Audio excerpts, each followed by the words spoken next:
elas precisam de luz, né? Precisa de receber a palavra. Nós acabamos de cantar aqui sobre o remédio, né? Sobre o bálsamo de Gileade. Eu gosto muito desse cântico, irmão. Acho que esse cântico ele fala muito para nós, né? Porque nós todos, toda a raça humana estava doente. Nós estávamos enfermos. Quando a gente vai ali no livro de Romanos, capítulo 1, 2 e 3, fala dessa enfermidade que o homem tem, que é o pecado. Nós nascemos, fomos concebidos em pecado, já nascemos com essa doença, e por conta dessa doença nós morremos. Por conta dessa doença do pecado, nós morremos. Tem um paralelo interessante da questão do pecado e da morte do homem, com o povo de Israel andando pelo Egito, e o povo reclamando, e o povo que recebeu todas aquelas bênçãos reclamando, e Deus então manda serpentes abrasadoras. A palavra é essa, né? Serpentes abrasadoras. Mas essas serpentes, né? Era picar e olhar para a esposa, olhar para os filhos, despedir e aguardar a morte. Porque naquela época não tinha o Instituto Butantan, não tinha soro, não tinha nada. E Deus então fez um teste de fé para aqueles homens. Falou o seguinte: faça uma serpente, e essa serpente para vocês, quando alguém for picado, que olhar para aquela serpente e acreditar que Deus pode curar essa pessoa será curada. E acontecia que estão ali, de repente vinha a serpente e picava um deles, não é? E picava, e no momento que picava, aquele que tinha fé olhava para aquela serpente e nada acontecia com ele. Não é por causa da serpente que estava ali, mas por causa da fé em Deus. E Deus faz esse mesmo paralelo com relação à cruz. Nós falamos que nós vamos para a cruz, né? Que a cruz nos atraiu, e é verdade. Nós estamos picados. Você já nasce picado dessa serpente abrasadora, que é o pecado que nos leva à morte. Os homens não sabem fora, mas estão picados. Todos nós nascemos picados do pecado. Agora, para que a gente possa ter vida, a gente tem que olhar também para a cruz de Cristo. Como era aquela serpente, a gente olha para a cruz de Cristo. E se você tem fé que o sacrifício de Jesus pode remir os seus pecados, você estará curado. Amém. Nós pegaremos esse bálsamo de Gileade, né? Esse bálsamo em Gileade, essa cura, esse remédio, esse médico em Gileade é Jesus. Se você olha para Jesus, você então estará curado. Se você olha e tem fé.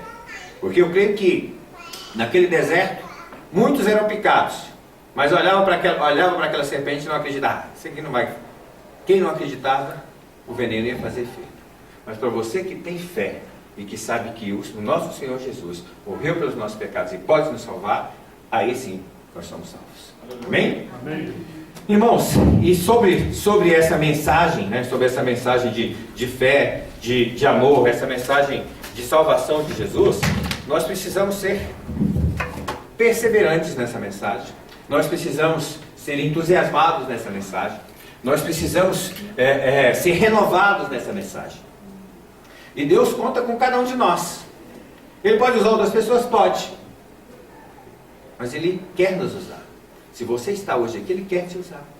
Amém. Sobre isso nós vamos falar essa noite. Eu quero que os irmãos abram a palavra de Deus no livro de Josué. Josué capítulo 14, versículos 6 a 13. Josué 14, 6 a 13.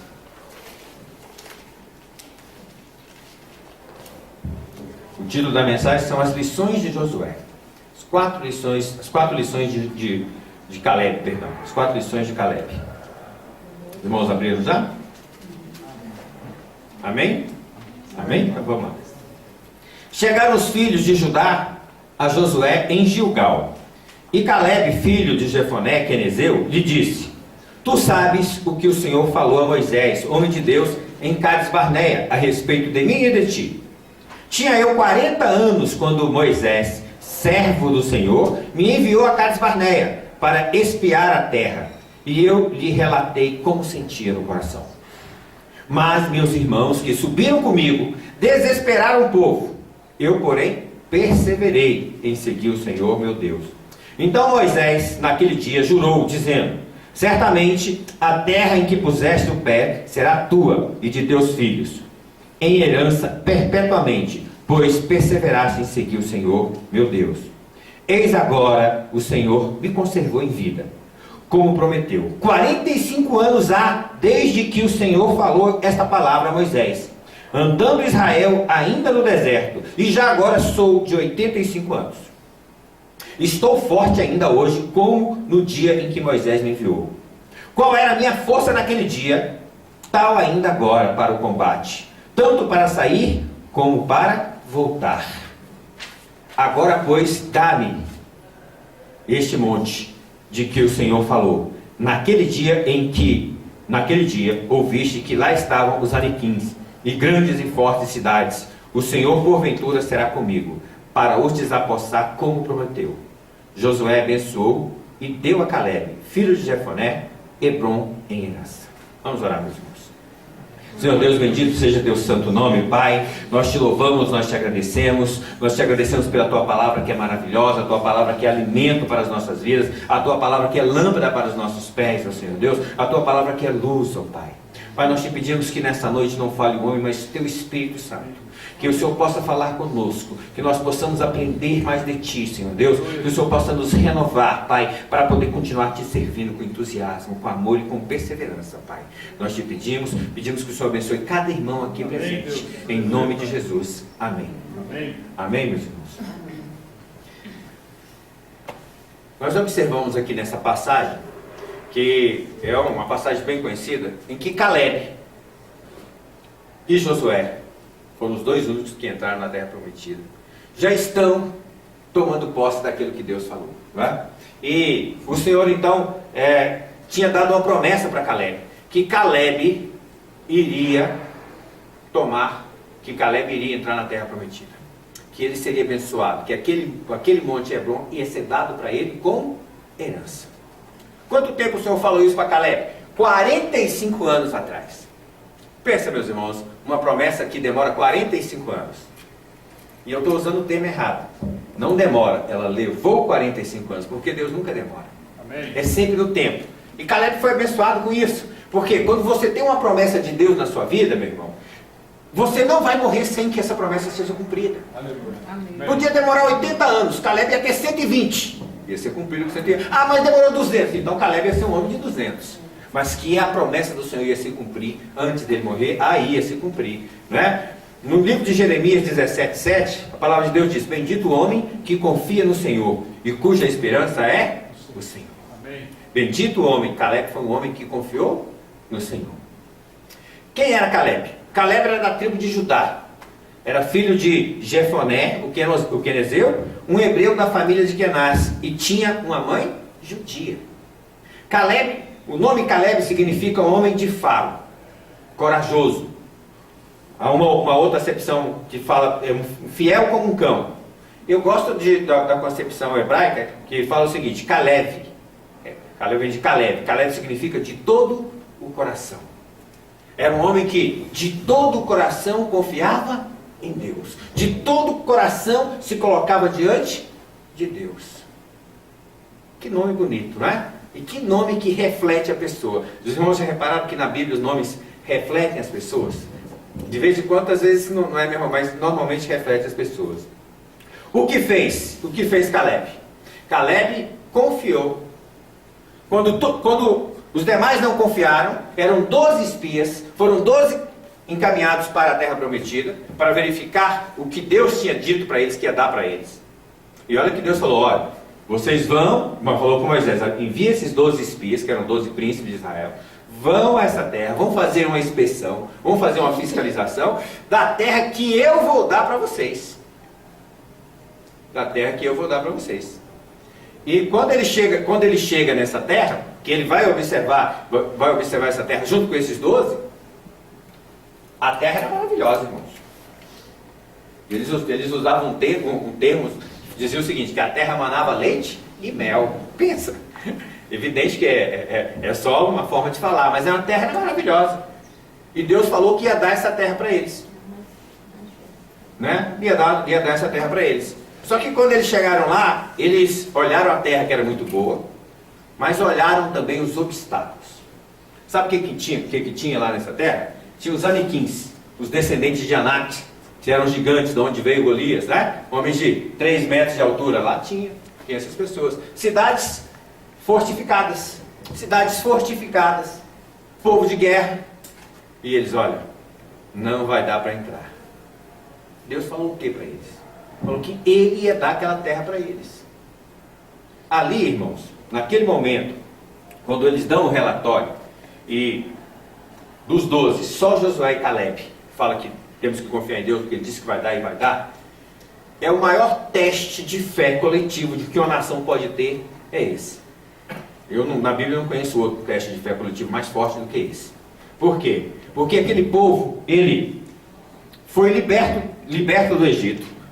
Deus tirou eles lá com 12, com aquelas pragas, né? Depois de todas as pragas, abriu o Mar Vermelho. Deus alimentou esse povo com maná. Deus colocou uma coluna de fogo para levar e para trazer. Tudo o que Deus podia fazer, Deus fez por esse povo. Aí quando chega agora, eles vão entrar na bênção, mas vamos testar a fé desse povo. Vamos ver, depois de tudo isso que eu fiz, vamos testar a fé desse povo. E aqueles 10 espias que não confiaram no Senhor, acabou influenciando o povo. E daquela geração, só Josué e Caleb entraram na terra prometida. Só Josué e Caleb entraram na terra prometida. Essa é a situação que eles estavam, não é? Havia duas situações importantes que aquele povo tinha que analisar. Primeira situação, o tamanho dos aniquins. O tamanho dos problemas que eles iam passar, que eram grandes, não eram pequenos. Mas também havia outra situação, a bênção que era entrar naquela terra. E a confiança no poder que Deus iria dar aquela terra para eles. Estavam diante dessas duas opções. E quando nós observamos que o povo escolheu a primeira opção. Temeram mais os obstáculos, temeram mais os gigantes, temeram mais os problemas, do que confiaram no Senhor. É esse o panorama desse texto que ele traz para nós, amém? Então, as quatro lições de Caleb. A primeira lição que nós tiramos desse texto é que Caleb era um homem de fé. Caleb era um homem que confiava em Deus. Apesar de todas as situações, apesar dos obstáculos, e ele viu também os aniquins, e ele viu também que aquele povo que estava lá nas cidades fortificadas era um povo difícil de ser combatido, mas ele confiava no Senhor. No livro de Hebreus 11:6, a palavra de Deus diz o seguinte: sem fé é impossível agradar a Deus. Absolutamente impossível agradar a Deus. Para nós nos aproximarmos ao Senhor, temos que ser com fé. Amém. Você levanta de manhã e você não faz oração? Você não entrega a sua família, seus filhos, seus amigos, sua vida diante do Senhor? Só ora quem tem fé. Amém. Porque quem não acredita em Deus, ele vai falar com o Senhor. Você está dentro do carro. Eu faço muito isso. Eu vou orando dentro do carro. Estou dentro do carro, Senhor. E vou falando com o Senhor. Vou contando os meus problemas. O Senhor, eu sei que Ele sabe, mas eu vou conversando com Ele. Porque eu confio, eu sei que Ele está me ouvindo. Amém. Eu sei que Ele está me ouvindo. Amém. Quando você fala com o Senhor, você sabe que Ele está te ouvindo. Agora aquela pessoa que não fala, aquela pessoa que não ora, que não fala com o Senhor, que não confia, não é? Não sabe que Ele está ali a todos os momentos. Então Caleb fez calar o povo. Diante daquela situação, olha só o que ele fala para o povo, na hora que eles deram aquele relatório. Números 13, 25 a 33. No versículo 30 ele fala: então Caleb fez calar o povo perante Moisés e disse: eia, subamos e possuamos a terra, porque certamente prevaleceremos contra ela. Certamente prevaleceremos contra ela. Apesar de ter os aniquins, apesar de ter os gigantes, apesar de ter todas essas dificuldades, nós vamos prevalecer. Por quê? Porque o Senhor está conosco. Porque o Senhor deu a palavra que nós íamos, e se Ele falou, eu confio. Se Ele disse, é porque vai acontecer, não é? É porque vai acontecer. Quantas vezes nós deixamos de olhar para o poder de Deus e olhamos para a circunstância, né? E somos condicionados pela circunstância. Disso aqui a gente não vamos ter a menor possibilidade. Não vai ser possível. Não vou conseguir. Mas quando você age pelo poder de Deus, é possível. Amém. Nós tínhamos a irmã Simone da igreja que a gente congregava, eu, o pastor Charles, irmã Tânia, irmão Adriano. A irmã Simone, lembra da irmã Simone? A irmã Simone contou um testemunho na sala da escola dominical que eu dava aula, que eu achei muito interessante o testemunho dela. Ela, professora da rede pública, e morava no Guará, construindo uma casa no Guará e trabalhando na Samambaia, já há algum tempo. E aparece uma vaga para transferência para o Guará. Quando ela vai se inscrever para essa vaga, já tinham 6 na frente dela, era a 7ª. Tinham 6 que tinham se inscrito. E a preferência por quem se inscreveu primeiro. Só que você tinha que ir no dia tal, estar lá na regional e se apresentar para poder efetivamente valer, né? O que aconteceu? Os colegas dela disseram, você é 7ª, nem vai perder seu tempo. Você vai lá perder seu tempo. Não vá, se tem 6 na sua frente, você não vai conseguir essa vaga jamais. Mas ela precisava dessa vaga, estava precisando. E ela orou, o Senhor, e foi. Chega lá, só tinha uma outra pessoa que estava na frente dela. Ela, pronto, deve ser um dos 6, né? Então, essa vaga, mas eu vou ficar até o final. E atrasou um pouquinho. Depois que passou uns 15, 20 minutos do horário que era para todos estarem lá, começaram a chamar. Chamou o primeiro, fulano de tal. Cadê o primeiro? Não estava. Chamou o segundo, fulano de tal, não estava. Chamou o terceiro, o quarto, o quinto, o sexto. Aí chamou o nome dela. O rapaz que estava atrás dela era o 8º. Aí ela foi e conseguiu essa vaga, irmãos. Ela deu esse testemunho em sala de aula, conseguiu essa vaga. Tinha opção, as circunstâncias permitiam que ela conseguisse essa vaga? Vamos ser francos. Não. As circunstâncias tinham que 6 pessoas não irem. 6 pessoas não foram. Isso aqui não foi lá no tempo do Egito de Israel, foi agora, não é? Vem aqui 3, 4 anos atrás. O nosso Deus é o mesmo. Amém. Agora, nós temos que olhar para o nosso Deus, o tamanho do nosso Deus, e não o tamanho do problema. Amém. Davi, quando foi enfrentar o Golias, a última coisa que ele se preocupou foi o tamanho do Golias. A última coisa que ele se preocupou é se o Golias era experiente. Se era não. Pode ser experiente, pode ser grande, mas não é maior do que o nosso Deus. Amém. Não é mais poderoso do que o nosso Deus. Ele está vindo comigo, contra mim, com espada, com lança, com toda a habilidade dele. Eu vou contra ele no nome do Senhor. Porque o Senhor está comigo. E essas circunstâncias não vão fazer a diferença na minha vida. Nós temos que dar mais valor ao Senhor. Nós temos que confiar no Senhor. Nós temos que exercer a fé no Senhor. Coisas grandes em coisas pequenas também. Essa semana, dando aula na escola dominical lá no plano, semana passada eu comentei com eles que, certa feita, eu precisei de uma vaga de estacionamento em frente ao fórum. Né? Eu estava indo para uma audiência e ali em Brasília, para você conseguir uma vaga, e era na época que não tinha nem aquele estacionamento particular ali. Foi em 2000, 2001, uma coisa assim. E eu cheguei assim meio atrasado, Senhor, e agora eu vou chegar atrasado. Se o Senhor puder me abençoar, estou pedindo uma vaga. Nunca tinha feito essa oração, foi a única vez que eu pedi, né? Não pedi porque realmente a gente tem que chegar mais cedo. Mas naquele dia eu estava apertado e pedi ao Senhor uma vaga. Irmãos, não é que saiu, eu nunca tinha conseguido uma vaga aí. Não é que sai um cidadão de ali, eu consigo a vaga, quando eu estou passando, eu consegui essa vaga. E foi coincidência, irmãos? Vamos ser francos, foi coincidência. Eu nunca consegui a vaga ali. Aí eu orei, e quando estou passando, o Senhor abre essa vaga e eu consigo. Providência de Deus, não é?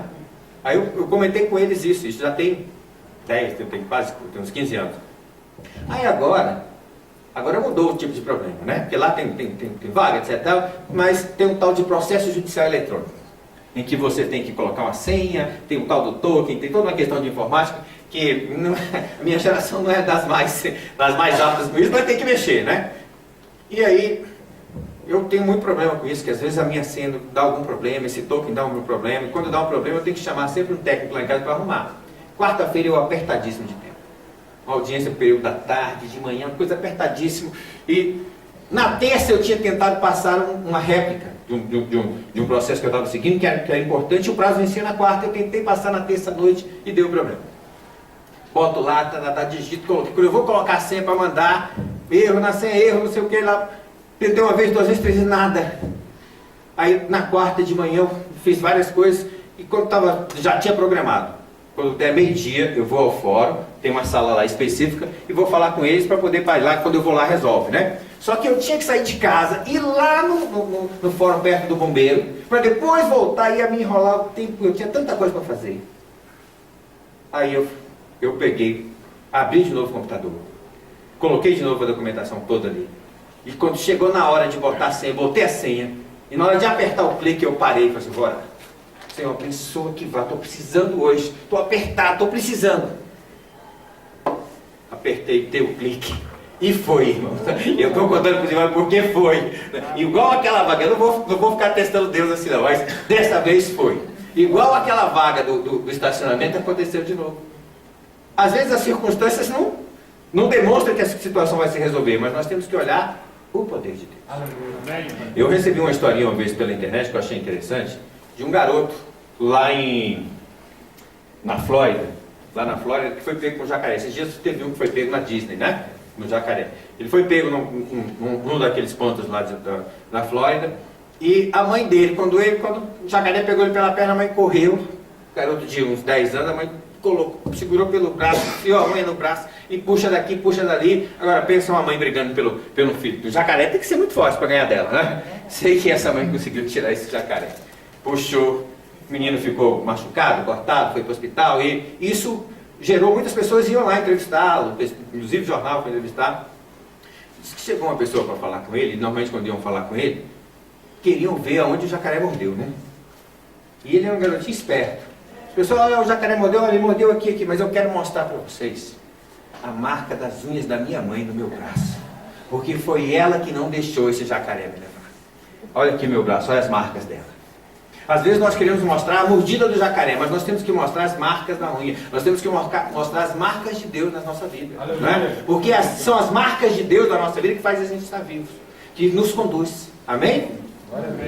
Então, Caleb era um homem de fé, ele confiava em Deus. Confiar no Senhor de coração e de atitude. Olha o que ele fala no versículo 7. Relatei o que sentia no coração.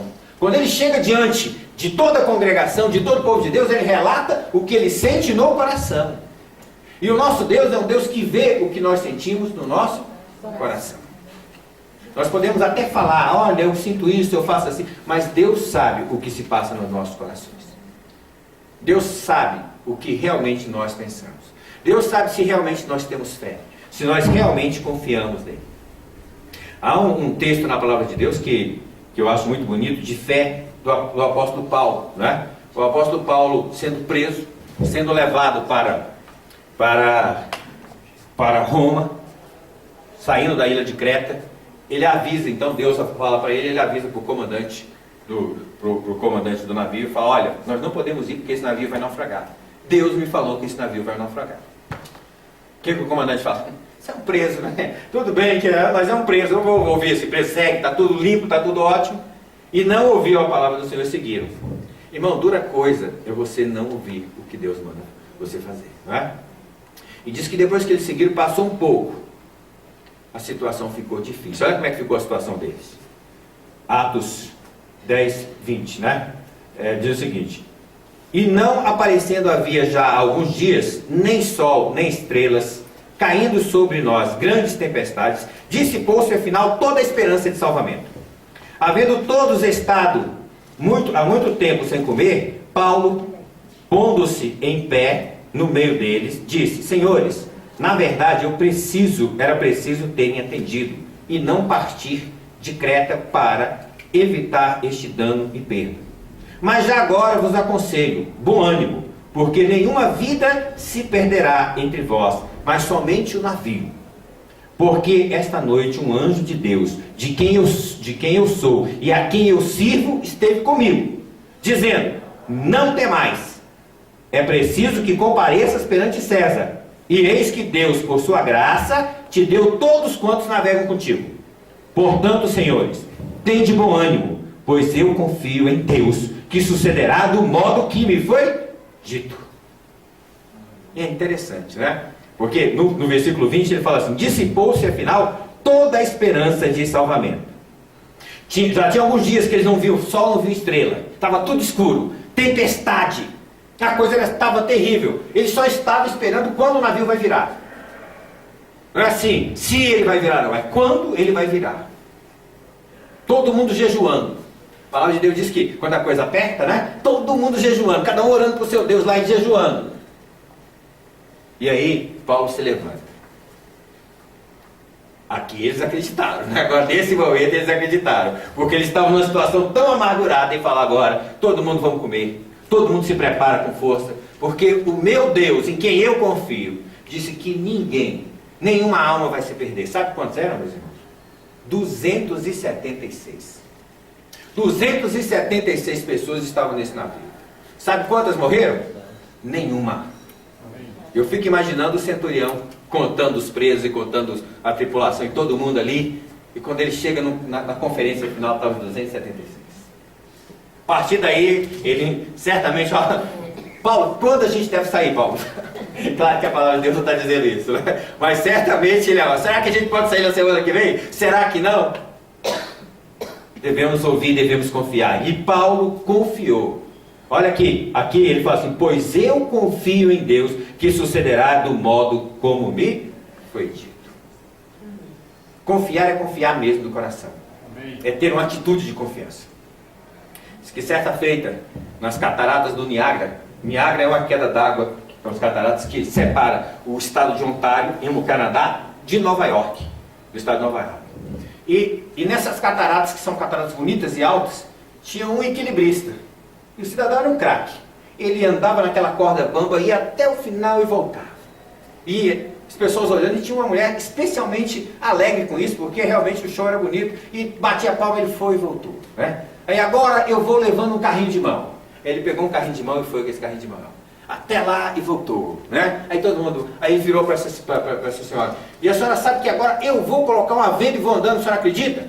Eu acredito, eu estou vendo que você faz coisa, então, e eu vou fazer. Botou uma venda, pegou o carrinho de mão e foi até lá e voltou com a venda no olho, né? E essa senhora cada vez ficava mais alegre e entusiasmada com ele. Agora a senhora acredita que eu consigo colocar uma pessoa aqui dentro desse carrinho e vou com os olhos vendados e vou e volto? Ela: claro que eu acredito, né? Pelo que eu estou vendo que você está fazendo, você faz realmente. A senhora poderia subir nesse carrinho? Ela: opa.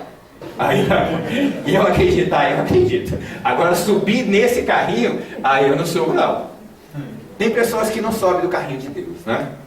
Quando Deus manda fazer alguma coisa, a pessoa acaba não aceitando. Nós temos que aceitar, não é? Deus às vezes nos coloca em situações em que nós saímos daquela segurança. Mas o servo de Deus não deve andar na segurança do mundo, deve andar na segurança de Deus. Amém. É a segurança de Deus, não é Deus que nos guarda. Você pode ir lá para Bagdá, onde está aquela confusão, pode ir lá para o Estado Islâmico, que vai, se é Deus que está te guardando, nada vai acontecer. Não é? Nada vai acontecer. Amém? Amém? Então a primeira lição é que Caleb nos dá: ter fé, confiança em Deus. Sem fé é impossível agradar a Deus. Segunda lição: Caleb era perseverante. Eu acho essa lição também muito bonita. Além da fé, ele era perseverante. Olha o que diz Números 14, 24. Porém o meu Deus falando de Caleb. Porém o meu servo Caleb, porquanto nele houve outro espírito, e perseverou em seguir-me, eu o levarei à terra em que entrou, e a sua semente a possuirá em herança. Olha só, Deus sabia o que passava no coração de Caleb, e Deus honrou a fé de Caleb. Deus honrou tanto que na palavra de Deus nós temos essa palavra de Deus falando Deus diretamente falando para nós, que em Caleb havia um outro espírito. Havia um espírito de confiança, um espírito de respeito, um espírito de fé diante de Deus. Concepção de perseverança. A palavra perseverança vem do grego uponemo, que é traduzido como permanecer, tolerar ou constância. É a capacidade ou esforço sustentado a serviço de um ideal ou de um propósito. Eu gosto dessa acepção final. Uma capacidade, um esforço, uma constância a serviço de um ideal. Continuar apesar de todas as situações, eu tenho um ideal. O apóstolo Paulo sabia que indo para Roma poderia ser morto, mas ele tinha que ir para Roma, ele tinha um testemunho a dar, ele tinha um alvo a cumprir, ele tinha um ideal a seguir. Isso pode custar a vida, paciência? Pode custar, mas eu não posso fugir do ideal de Deus. Cada um de nós que somos cristãos, que somos servos de Deus, nós devemos viver no ideal do Senhor, não é? Nós devemos viver no ideal do Senhor, porque a nossa vida aqui na terra é passageira. Daqui a pouco todas as coisas vão passar. Dia desse eu estava vendo o Charles Júnior nascer, né? Eu fui lá, quando ele nasceu, eu fui fazer a visita. Hoje já está fazendo medicina, está com 21, né? Charles Júnior 21, né? Vou fazer agora 21, minha filha faz 20. É rápido. Daqui a pouco estamos com netos, daqui a pouco o Senhor, não é? Então, nós vivemos por um ideal. Eu peguei um texto que eu achei interessante na internet, eu vou dividir com os irmãos esse texto que fala sobre a questão de ideal. Surfistas e ondas, olha só que interessante. Um dia desses fiquei olhando o mar. Primeiro fiquei admirando de longe os surfistas. Era cedo. Eles chegaram cedo, carregaram suas pranchas e se lançaram na água muito fria. Por que faziam aquilo? Fiquei pensando. Porque tinham um propósito claro. Queriam surfar, porque surfar lhes dá prazer. Então eles chegam de madrugada mesmo, o surfista chega de madrugada, entra naquela água fria, aquela água gelada, mas está tudo alegre. Você já viu algum surfista com depressão? Nunca vi, né? Surfista é alegre. 4 da manhã, 5 da manhã, está acordado, estão alegre, vai entrar na água fria, mas estão alegre. Por quê? Porque aquilo lhe dá prazer, né? Aquilo lhe dá prazer. Depois fiquei olhando as ondas que os surfistas cavalgavam. Elas fazem aquele mesmo movimento há milhões de anos. As ondas não sabem do amor que os surfistas têm por elas. As ondas não sabem porque estão ali. As ondas não têm propósito. Elas são tangidas pelo vento. Na vida, há surfistas e há ondas. Há pessoas com propósitos claros e elevados. E há pessoas sem propósitos algum. Pessoas sem propósitos são como ondas levadas pelo vento. Tem pessoas que vivem nessa terra para ganhar dinheiro. Isso não é propósito.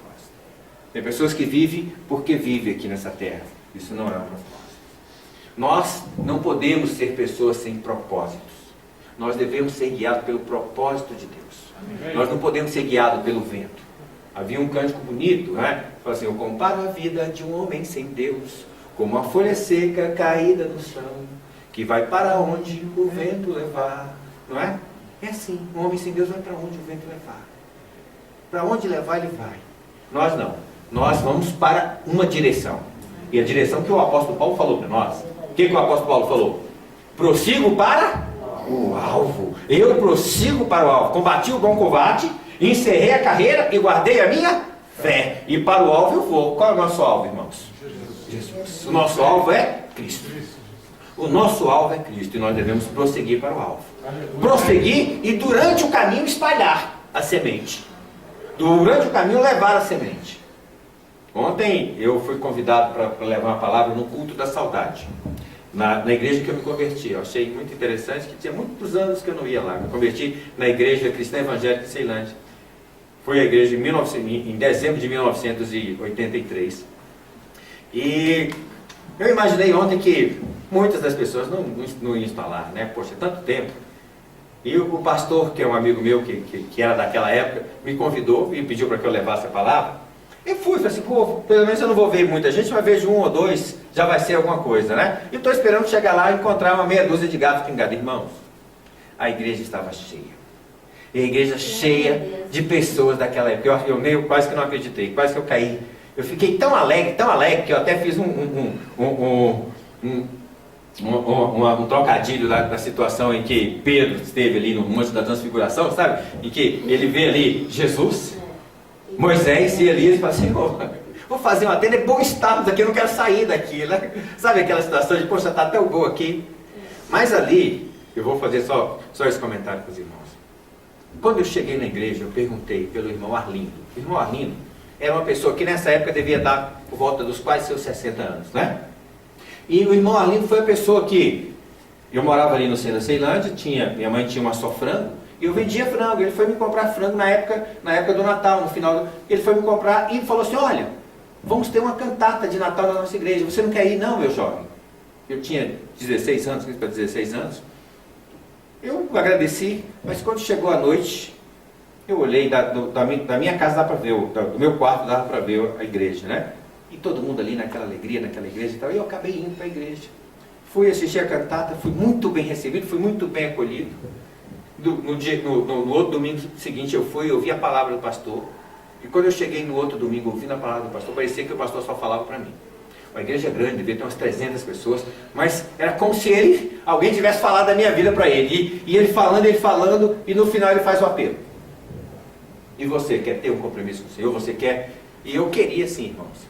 Mas como adolescente, sabe, em resistir, fiquei na cadeira e não fui. Passei a semana meditando essa palavra. Quando chegou no domingo seguinte, eu voltei de novo. Voltei lá e o pastor começou a pregar. Outra palavra, mas parecia que estava falando só para mim. Os irmãos já tiveram essa sensação de que aquele pastor está falando só para mim, e eu ouvindo aquela palavra, e agora e quando ele fez o apelo, eu vou. Não fui, irmãos. Foi duro na queda. Pensa no cidadão duro na queda, fui eu. Não fui com vergonha, não fui. Mas foi a pior coisa que eu fiz. Porque eu passei a outra semana toda remoendo aquilo, e meu coração apertado, e aquela palavra do Espírito Santo agindo na minha vida, agindo. Foi no terceiro domingo seguinte. De novo o pastor começou a pregar. Palavra. E para mim, palavra. De repente ele vai fazer uma pergunta. Quem quer? Eu já me levantei e já fui à frente. E foi a melhor coisa que aconteceu na minha vida. Amém. Mas quando eu cheguei ontem na igreja à noite, eu perguntei pelo irmão Arlindo. Mas eu pensava, poxa, o irmão Arlindo já deve estar na glória com o Senhor, né? Aí o irmão falou, não, o irmão Arlindo está sentado ali. Irmãos, o irmão Arlindo estava lá. Eu fui, dei um abraço no irmão Arlindo, está firme, está forte, ele estava que nem Caleb, sabe? Já deve estar beirando seus 90 anos, mas firme e forte com o Senhor. E aquele homem foi que me fez o convite. Amém. E através daquele convite, eu tive um encontro com o Senhor. Por isso que nós devemos andar e espalhar, irmãos. Fazer a obra do Senhor, não é? Fazer a obra do Senhor. Caleb tinha 40 anos quando ele recebeu essa promessa. De que ele entraria na terra prometida e que aonde ele pisou os pés, Deus daria para ele como herança. Você está disposto a guardar o tempo de Deus na sua vida? Para que as promessas de Deus na sua vida, para o ministério dele que ele tem na sua vida, se cumprirmos. Nós devemos aguardar, devemos fazer que nem ele. E aguardar, e não aguardar só aguardar, mas aguardar com fé. Aguardar com fé. O apóstolo Paulo então fala em 2 Timóteo: combati o bom combate, completei a carreira e guardei a fé. Caleb foi um homem perseverante. Tem um outro homem perseverante que eu queria dividir com os irmãos aqui, que é o William Carey. William Carey é considerado o pai das missões modernas. É um inglês. Era sapateiro, mas fez seminário, não é? E foi o primeiro missionário a chegar. Foi trabalhar na Índia em 1793. Não foi o primeiro, mas ele foi em 1793 para a Índia. E ali ele trabalhou durante 7 anos na Índia, em situações complicadas, situações de saúde, situações econômicas, todo tipo de situação difícil.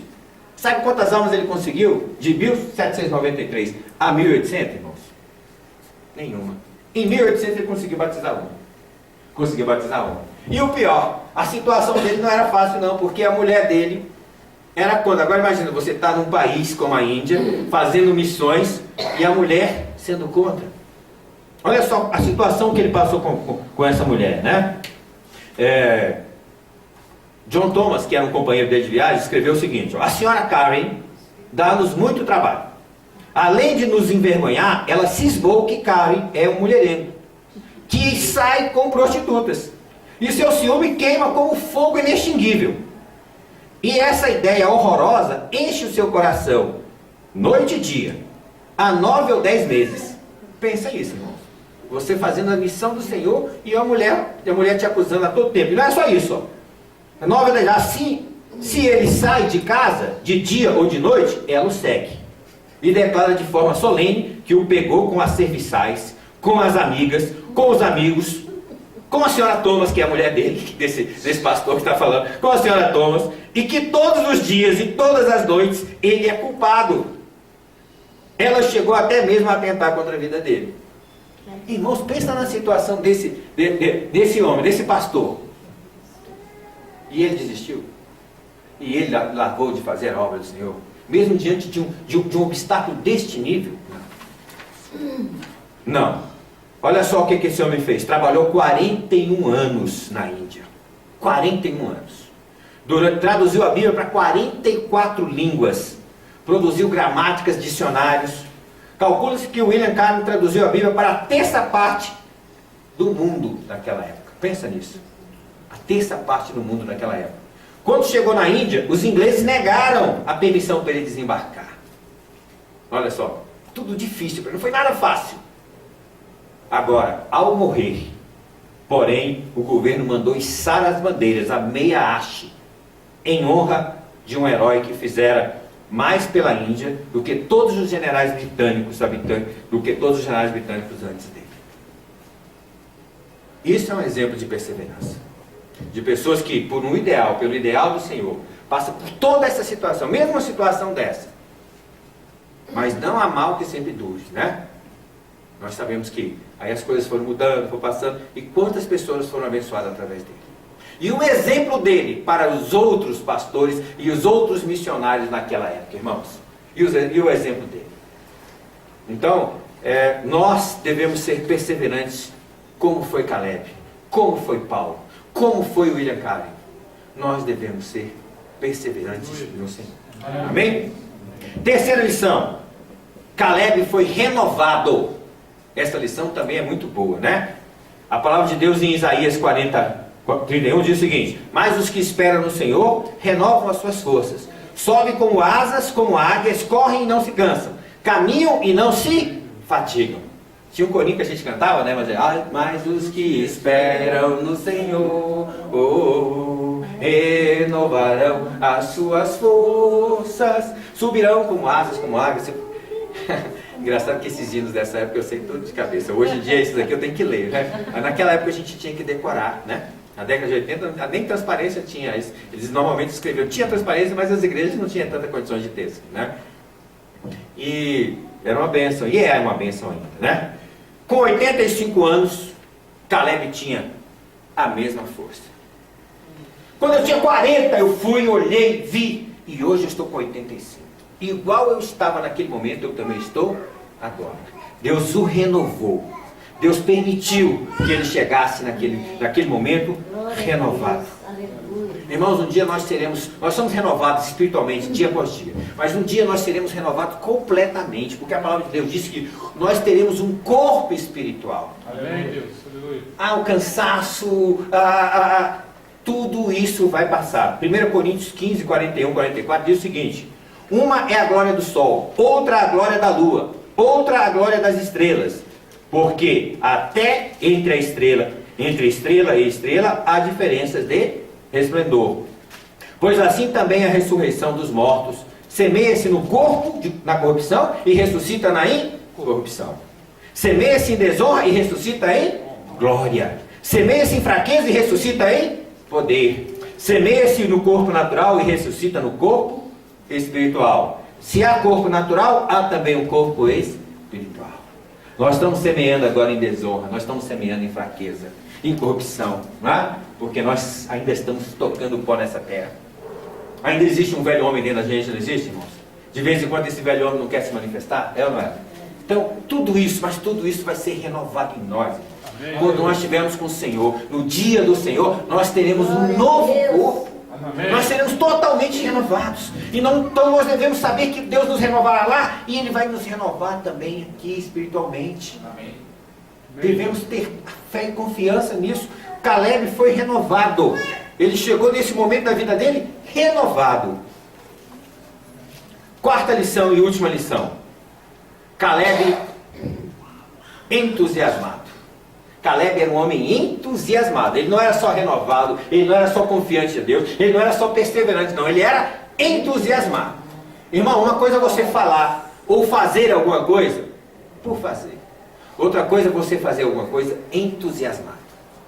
Você já viu aquele médico que atende entusiasmado? O que foi? Acompanha. É diferente. Você olha para ele de uma forma diferente. Quando você vai fazer alguma coisa, coloque o entusiasmo. Nós estamos diante aqui de um homem entusiasmado. Olha só o que ele fala no versículo 12. Agora, pois, dá-me este monte de que o Senhor falou naquele dia. Pois naquele dia ouvistes que lá estavam os aniquins, grandes e fortes cidades. E o Senhor, porventura, será comigo para os desapossar, como prometeu. Ele estava animado para assumir, para ir para a batalha, porque ele sabia que Deus estava com ele. Devemos ser animados. Noé tinha 60 anos quando Deus deu a missão para ele construir a arca. 60 anos. Agora você vai construir a arca, não é? Então, nós devemos ser animados diante do Senhor. O Senhor nos anima, a gente tem que orar para que Deus esteja nos dando animação, entusiasmo, em tudo. Tem um conceito de entusiasmo, que esse conceito eu vou dividir com os irmãos. Eu peguei esse conceito no dicionário Aurélio. Olha só que conceito interessante. Tem vários conceitos, entusiasmo tem vários. Mas eu peguei só essa acepção, porque eu achei muito interessante. Olha, Aurélio. Entusiasmo é exaltação ou arrebatamento extraordinário daqueles que estavam sob inspiração divina. Olha que conceito interessante. Se você está sob inspiração divina, você vai estar entusiasmado. Eu olho para Paulo e vejo um Paulo entusiasmado. Apesar de todas aquelas situações, entusiasmado. Um Pedro entusiasmado.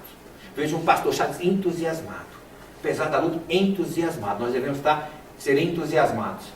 Por quê? Porque o que tem preparado para nós é muito bom, irmãos. O que Deus tem preparado para nós é maravilhoso.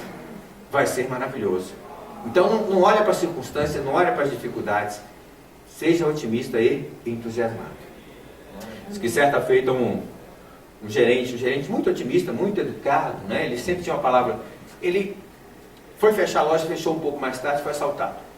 E quando aconteceu esse assalto, um dos marginais deu um tiro nele. O tiro atingiu o abdômen, ele foi socorrido, levaram na ambulância, levou para o hospital. Chegou no hospital, veio uma meia dúzia de médicos para ver a situação, era grave. E sabe quando o médico começa a balançar a cabeça, irmãos? Eu já passei por isso, quando eu tive malária na África, eu estava numa situação tal que o remédio não estava fazendo efeito, eu tinha 2 médicos lá cubanos que balançavam a cabeça, né? Estava balançando a cabeça para ele. Aquele grupo lá balançando a cabeça e tal, difícil e tal. E de repente, um deles se aproxima dele e começa a fazer pergunta. Olha, você tem isso, tem aquilo, tal. Aí faz uma pergunta para ele. Você tem alguma alergia? Ele falou assim, tenho. Quando ele falou, tem os outros médicos que estavam conversando, parou, todo mundo parou e chegou para perto. Para ouvir, né? Porque ele falou que tem uma alergia, vai fazer uma cirurgia grave. Qual alergia? Aí ele, eu tenho alergia a balas. Só tenho alergia a balas. Por favor. Aí os médicos começaram a rir, né? Porque ele naquela situação ainda faz isso. Eu tenho alergia a balas. Me operem como uma pessoa que vai viver. Eu quero viver. Eu quero que vocês me operem e façam tudo para que eu possa viver. E aqueles médicos trabalharam de uma forma diferente. E diz essa história que esse cidadão conseguiu se safar, né? Mesmo diante daquela situação, nós devemos ser entusiasmados em todas as situações, até numa situação como essa. Para finalizar, irmãos, as 4 lições, né? Então, a primeira lição: fé e confiança em Deus. Caleb teve fé e confiança. Nós devemos ter essa mesma fé, essa mesma confiança. Segundo, ele não perdeu o ânimo de querer realizar o seu sonho, de querer realizar o seu ideal. Amém. Nós somos servos de Deus, nós vivemos por ideais. Essa igreja hoje não está tão grande, mas já está maior do que era, não é? Do que quando começou. O ano que vem, ou quando voltar aqui novamente, vai estar maior. Em nome de Jesus, amém? Amém. Vai estar maior, não é? E assim vai ser. Nós devemos viver de fé em fé, como diz o apóstolo. Ele era um homem fiel, permaneceu fiel até o fim. Foi perseverante, continuou, apesar de todas as dificuldades, de todos os problemas, ele foi perseverante, até que o Senhor realizou o ideal na vida dele. O propósito de Deus se cumpriu na vida de Caleb. Tenho certeza que o propósito de Deus vai cumprir na vida de vocês. Amém. Que vocês sejam perseverantes diante do Senhor. Amém? Amém. Seja perseverante, que Deus abençoe cada um dos irmãos. Amém? Amém.